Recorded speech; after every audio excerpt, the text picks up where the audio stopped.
A série de matérias sobre a Polônia tem como objetivo explicar dois assuntos principais. Um é a recente escalada dos conflitos militares na Ucrânia e dois, avaliar um dos pilares da locomotiva da Europa, a Alemanha, que está por trás do sucesso industrial da Alemanha. Em primeiro lugar, as primeiras 4 matérias dessa série se focam na Ucrânia. Por quê? As perguntas que estão sendo respondidas é justamente por que depois dos esforços promovidos a partir dos acordos de Minsk II de fevereiro para desescalar o conflito, e inclusive depois da visita de Angela Merkel a Moscou, no dia 10 de maio, um dia após as celebrações do 70º aniversário da derrota do nazismo, e depois principalmente da visita do próprio secretário do Departamento de Estado norte-americano, John Kerry, a Sochi, que é uma cidade do sul da Rússia, onde manteve conversas com Putin, com Lavrov, que é o ministro das Relações Exteriores, sempre na tentativa de desescalar o conflito na Ucrânia. Porque de uma hora para outra os conflitos estouram de novo?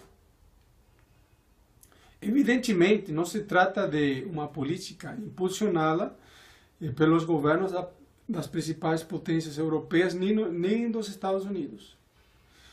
Isso tem por trás, em primeiro lugar, o impulso do governo da Polônia, que obviamente esse governo tem por trás a direita imperialista internacional, isso sem dúvida. Mas por que a Polônia se envolve na Ucrânia? Em primeiro lugar, o que deve ser compreendido é o fato histórico que está por trás disso.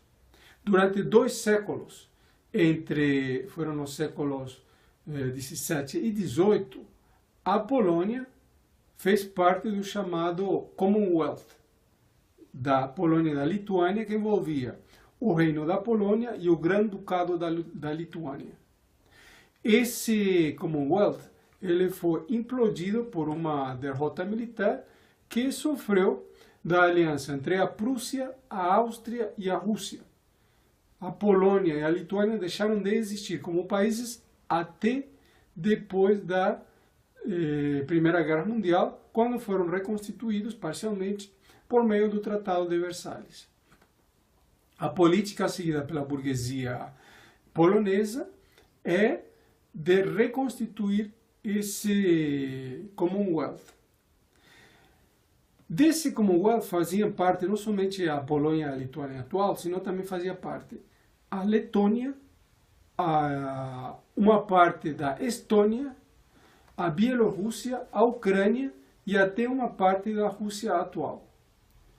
Nesse sentido, por isso, dentro dessa política, a Polônia tem sido muito ativa em impulsionar a Ucrânia para a Europa, sob o controle dela própria, e tomou várias iniciativas concretas, como, por exemplo, a formação de uma brigada de intervenção rápida, onde você tem a Polônia, a Lituânia e a Ucrânia envolvidas, com manobras, etc., militares, e a própria parceria oriental da Europa do Leste, promovida em cima da União Europeia, foi a Polônia que impulsionou no ano de 2009. A Polônia busca instituir, além do Commonwealth anterior da Grande Polônia, um colchão de segurança próprio contra a Rússia, com quem mantém contradições históricas. A nomeação do ex-presidente da Geórgia, Saakashvili, como governador da província Oblast de Odessa, pelo presidente Poroshenko, ele tem como objetivo, exatamente dentro dessa política, pressionar a Rússia em cima da ameaça da invasão da Moldávia. Moldávia faz fronteira com a a província de Odessa, mas não faz fronteira diretamente, faz fronteira por meio da Transnistria. Transnistria é tipo uma espécie de tripinha, digamos assim, um país que tem 140 quilômetros de comprimento por 10 quilômetros, onde tem 1.000 soldados russos estacionados, e é a principal ferramenta por meio da qual a Rússia impede que a Moldávia faça parte da União Europeia e principalmente da OTAN. A crise tem aumentado ainda mais porque a crise econômica na Ucrânia foi a 1.000 por hora. A expectativa para 2015 é que a economia sofra uma contração de 17%, já está tendo mobilizações grevistas fortes em Kiev, e tem o problema tanto do conflito militar no leste da Ucrânia, no Donbass e no Donetsk, onde estouraram o conflito, assim como também tem por trás a impossibilidade de reativar a economia sem voltar a controlar a península da Crimeia, que foi anexada pela Rússia. Sobre um outro aspecto, sobre o aspecto da Polônia propriamente dito, aconteceram eleições recentemente onde o partido de extrema-direita que tinha governado o país entre 2005 e 2007, o partido chamado Lei e Justiça, elegeu um novo presidente da República, chamado Andrzej Duda. Mas ele foi eleito não somente em cima de bandeiras direitistas como bandeiras contra os imigrantes, senão foi eleito principalmente em cima de medidas demagógicas e populistas que prometiam voltar atrás às políticas de austeridade do partido que está no governo, o Partido Plataforma Cívica. Como, por exemplo, a redução da idade da aposentadoria, que tinha sido aumentada para 67 anos de idade, a redução do imposto de renda sobre os salários e várias outras medidas bastante agressivas sobre o ponto de vista das políticas de austeridade. Mas o problema está que para esse governo controlar a situação política e poder impor esse retorno das medidas de austeridade, ele precisaria ou do apoio da União Europeia ou vencer ao mesmo tempo as eleições parlamentares que acontecerão no mês de outubro. Então aí vamos ter que ver a correlação de forças entre essas duas linhas principais, a linha do Plataforma Cívica ligada à União Europeia e a linha Lei e Justiça ligada à direita do imperialismo mundial, principalmente o Partido Republicano norte-americano.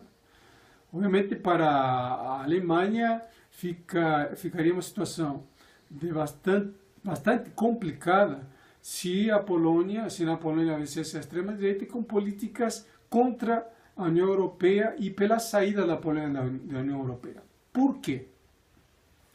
A Polônia é o grande fornecedor europeu, principalmente alemão, de peças e produtos que são ensamblados na Alemanha.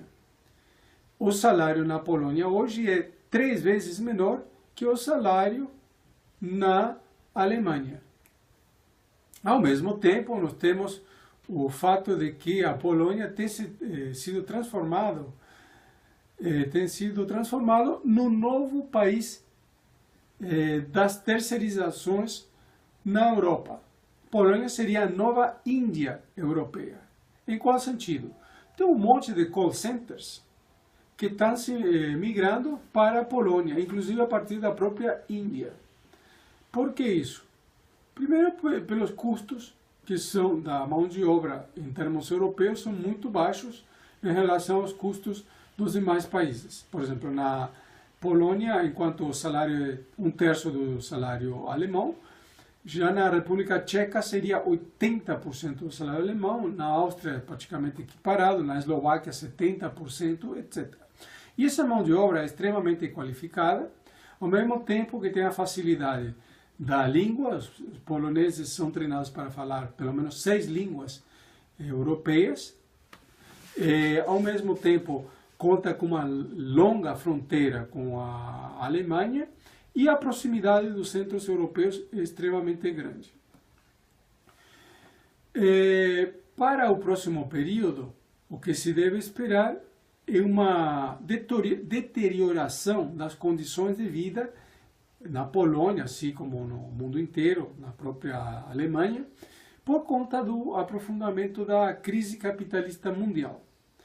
Uma coisa muito importante que aqui deve ser lembrado é o seguinte: a estabilidade conseguida na Polônia depois da queda do regime anterior ligado à União Soviética, no final dos anos 80, concretamente no 89, os fatores que levaram a essa implosão, eles poderão vir a ser colocados novamente no próximo período. Por exemplo, o movimento grevista fortíssimo que teve em 56, que foi duramente reprimido, inclusive com vários mortos em fábricas. Mais ainda, o movimento grevista do ano 70 e 71, quando estouraram greves no setor têxtil e também na indústria naval, que deixaram, depois da repressão da polícia e do exército, deixaram centenas de mortos. Em 76, houve um outro movimento grevista muito grande, que aí já trazia como fruto o estouro da crise capitalista mundial, chamada crise do petróleo de 74. E depois, por último, as greves de 80. As greves de 80, inclusive, não começaram em Gdansk, no estaleiro Lenin, onde aquele sindicalista Lech Walesa ficou famoso. As greves começaram em Lublin, que é uma cidade localizada no sul da Polônia, que faz fronteira, perto da fronteira, com a Ucrânia.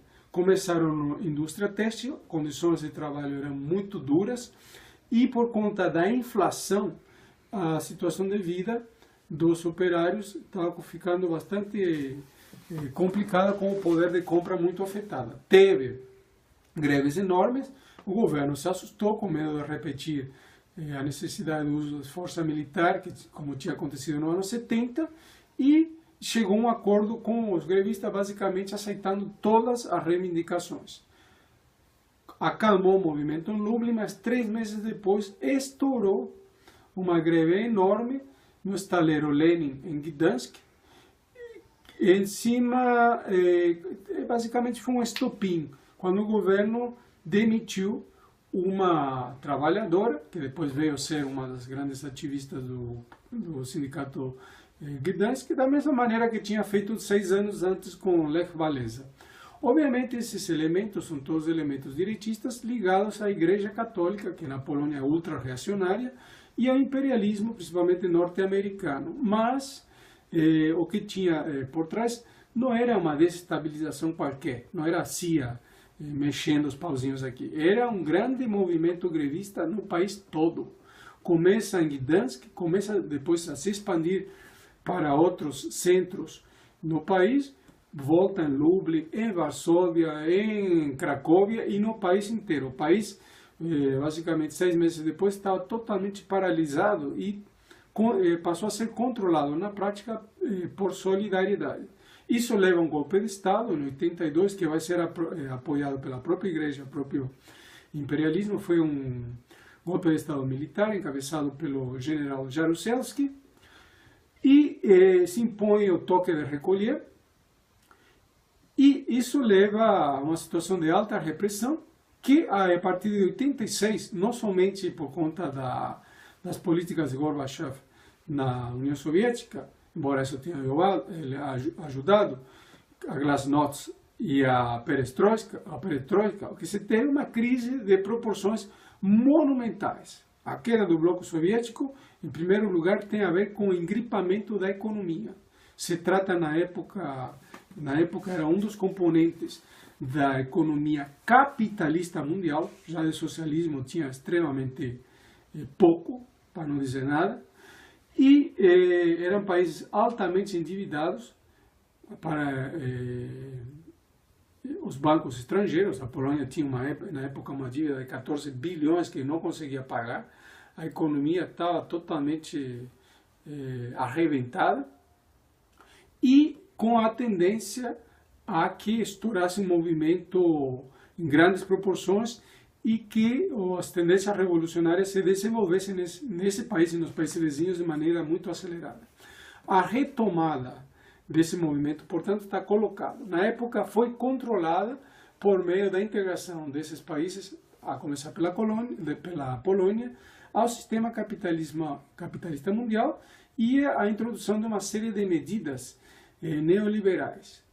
Foram dados uma série de direitos para a população polonesa, como, por exemplo, uma coisa que chama muito atenção, que na Polônia o aborto não é legal. Lembrando que aqui a igreja é ultraconservadora e tem muito poder. Mas a prostituição é legal, o que já é muito estranho.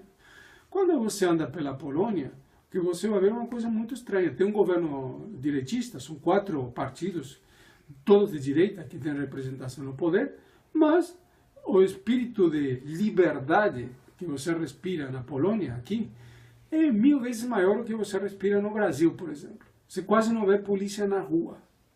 A população anda, a população tem emprego, no geral, só que tem um pouco de desemprego, só que é emprego de baixa qualidade que está tendendo a se transformar em empregos cada vez piores. Então, a piora da situação econômica é justamente o que deve levar à retomada desses movimentos grevistas dos anos 70 e dos anos 80.